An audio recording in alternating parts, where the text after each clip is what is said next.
दोकान घर उपरे माड़ीगला कार दुई मृत नयगढ़ इटामाटी थाना अंचल मर्मन्तुद दुर्घटना घटी कार भितर थिबा जणे व्यक्ति और जणे पथचारी मृत्यु होईछि।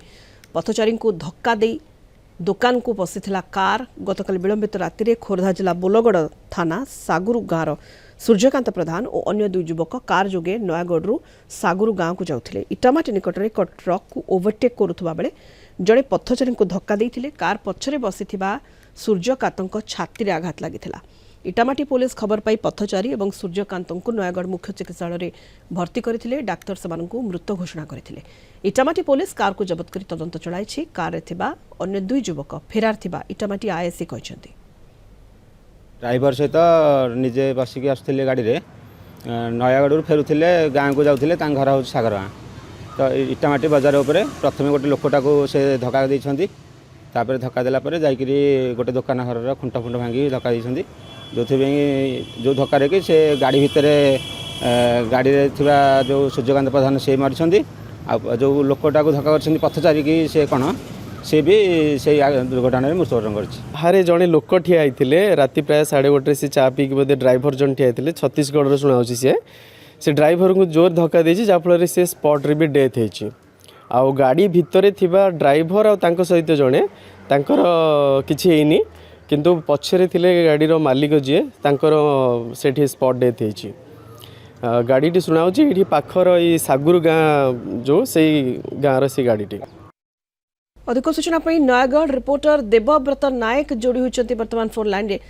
देवव्रत, पथचारी को धक्का दे दुकान भीतर को कार पशि जाइए जो मर्मन्तुद दुर्घटना कार भीतर थिबा जणे व्यक्ति पथचारी दुई जनक मृत्यु घटी तेणु केते मर्मन्तुद रही ए दुर्घटना ता स्पष्ट होउछि। देवव्रत देखो सुनीता आम जो देखा दुर्घटना विषय चिंता करिया गत विलंबित राति रे जहाँ प्रत्यक्षदर्शी और स्थानीय पुलिस इटामाटी थाना पुलिस कहवा मुताबक राति 12 रु गोटे समय रे जेकि नयागढ़ रु सागुरु गाँव बोलगड़ थाना सागुरु गाँव अभिमुखे जाउथिले गोटे एक्सयूवी नाली रंगर एक गाड़ीटी राति रे जाउथिले। जीवा समय रे गाड़ी आगरे ड्राइवर आउ जने युवक बसथिले एवं सागुरु गाँव सूर्यकांत नामक जने सूर्यकांत प्रधान नामक जने युवक पछरे बसिथिले।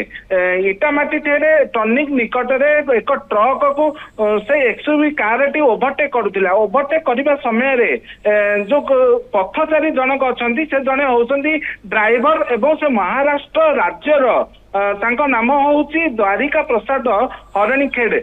से ड्राइवर जनक जितेबाला चा पीवा रोड पास करुले पास करने समय कार टी द्रुत गति आनी धक्का देइतिला एवं धक्का देकी जो कार टी जो गोटे इलेक्ट्रिक दुकान रही इलेक्ट्रिक दुकान मध्य जाइकी माड़ होइतिला एवं से माड़ होगा पर सेठु सांगे सांगे इटामाटी पुलिस खबर पाइतिला।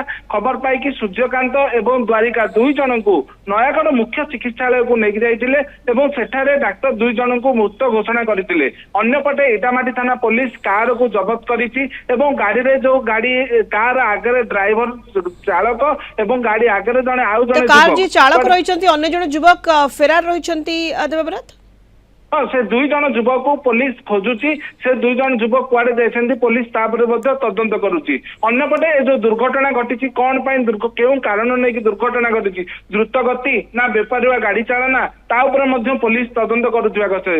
अन्यपटे जो दुकान इलेक्ट्रिक दुकान रे एसी फ्रिज इन्वर्टर जो नष्ट होईची से मध्य दृढ़ निंदा करिथिबा दुकान मालिक मध्य दृढ़ निंदा करिथिबार जहाँ सुनिया को मिली। सुनीता जेतु ट्रक को ओवरटेक करथुबा समय द्रुत गाड़ी चलना बा बेपरुआ गाड़ी चलना बोली कहि परबा कारण ए समय दुर्घटना घटी जने पथचारी को धक्का दे दुकान भितर को जेबळी भाबरे पसिछि कार टी कोठना कोठी द्रुत गाड़ी चलना बा बेपरुआ गाड़ी चलना बोली कहि परबा। देवव्रत निश्चय रूपे जहाँ स्थानीय अंचलवासी राति जो प्रत्यक्षदर्शी अच्छा जो स्थानीय दुकानी माने जहाँ कहवा मुताबक गाड़ी बहु स्पीडी एवं द्रुत गति आसुथिया द्रुत गति आसी गाड़ी चालक निजे कंट्रोल गाड़ी को रखी पारना न रखा फल गाड़ी को ओवरटेक कला बेले जो पथचारी को धक्का देला परे जो दुर्घटना स्थल जो दुकान मध्य एक सीमेंट पोल को धक्का दे सीमेंट पोल टी संपूर्ण नष्ट हो जाइए। କୋଉଠି ନା କୋଉଠି ଯାହା ଦୋକାନ ମାଲିକ ହୁଅନ୍ତୁ ବା ସ୍ଥାନୀୟ ଅଞ୍ଚଳବାସୀ କହିବା ମୁତାବକ ଦ୍ରୁତ ଗତିରେ ଗାଡି ଚଳେଇବା ଏବଂ ବେପାରୁଆ ଗାଡି ଚଳେନା ଗାଡିକି ନିଜ ଅଧୀନରେ ନ ରଖି ଅଧିକ ଦ୍ରୁତ ଗତିରେ ଚଳାଇବା ଦ୍ୱାରା ଏଭଳି ଦୁର୍ଘଟଣା ଘଟିଥିବା ଯାହା ସ୍ଥାନୀୟ ଅଞ୍ଚଳବାସୀ ମାନେ କହୁଥିଲେ। ସୁନିତା, बहुत बहुत धन्यवाद देवव्रत समस्त सूचना। देवव्रत नायक नयागढ़ रिपोर्टर फोन लाइन रे थिले अधिक सूचना दोथिले संपर्क रे।